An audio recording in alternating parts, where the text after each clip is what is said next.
With more than 5 million migrated accounts that already received some of their Pi coins in their wallets and another 5 million that already passed KYC and should receive their first Pi coins soon, more and more scammers are showing up trying to scam users out of their Pi coins. That's why in this video we will look at what you must do if you got scammed and, more importantly, how to avoid scams in the first place.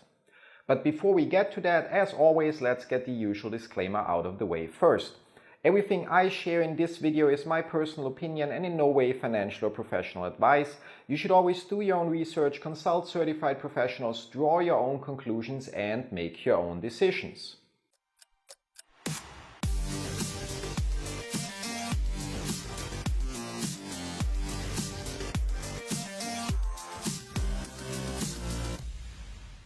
Ever since Pi launched the closed mainnet and users started receiving their first Pi coins into their wallets, the number of emails we receive and posts I see on the Pi network subreddit from users who lost some or all of their coins has grown consistently. Those emails and posts range from users who tried to sell their coins and sent them to someone else claiming to be a buyer, to users who fall for fake websites and compromise their wallets by sharing or exposing their passphrase. Before we discuss what to do if you have fallen victim to one of those scams, here is your reminder to like, subscribe and enable notifications so you don't miss out on future updates. Besides that, don't forget to share this video with other Pi network users so they also are aware of what to look out for and what to do if they got scammed in the past. Now first, considering all the users that got scammed out of their Pi coins while trying to sell them to someone else, I'd like to remind everyone that as long as Pi network operates under the so-called enclosed mainnet,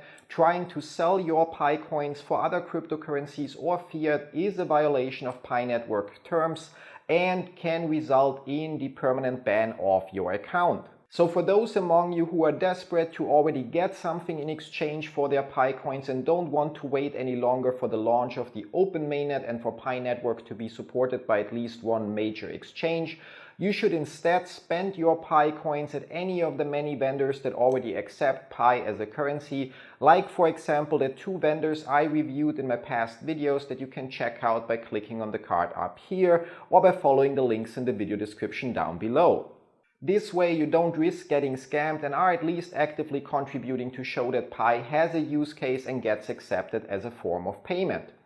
If you, however, already sent your Pi coins to some stranger claiming to buy them from you and they ghosted you without sending you whatever they promised you in the first place, there is unfortunately nothing you can do about that other than learn from the experience and not let your greed or impatience get the better of you in the future.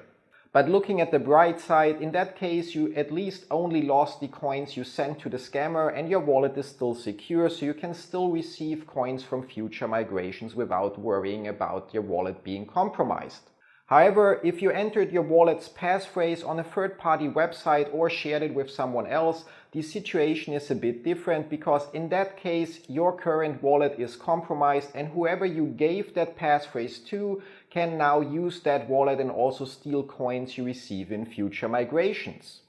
That's why if you shared your passphrase with someone or entered it on some strange website other than wallet.pinet.com within the Pi browser, you must perform the following steps to ensure that any coins you receive during future migrations are safe. First, in the Pi browser, select Wallet and follow the steps to create a new wallet.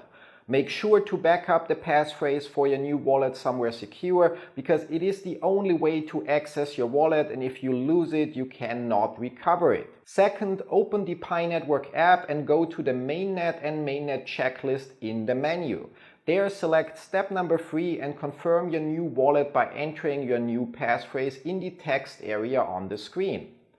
Once that's done, scroll down to step number 8 and update your wallet there as well.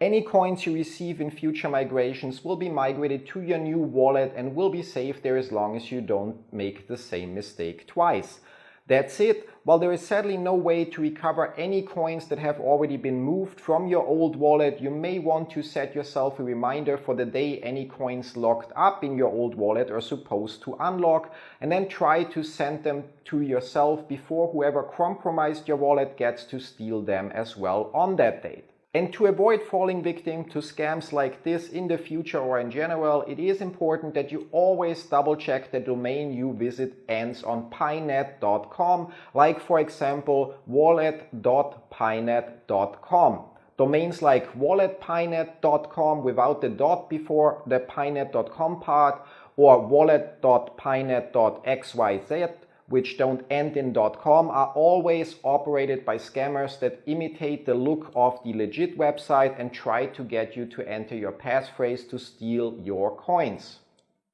Even better, to reduce the risk of falling for such scams further, only open your wallet by launching the Pi browser app and selecting the wallet icon on the main screen, since that link will only take you to the legit Pi wallet application. That's it for today. As always, if you have any questions, feel free to leave them in the comments down below, or even better, use the link in the video description below to join our community on Discord and discuss Pi Network and other projects with the community and me there. Thanks for watching, see you in one of my other videos. Till then, bye bye.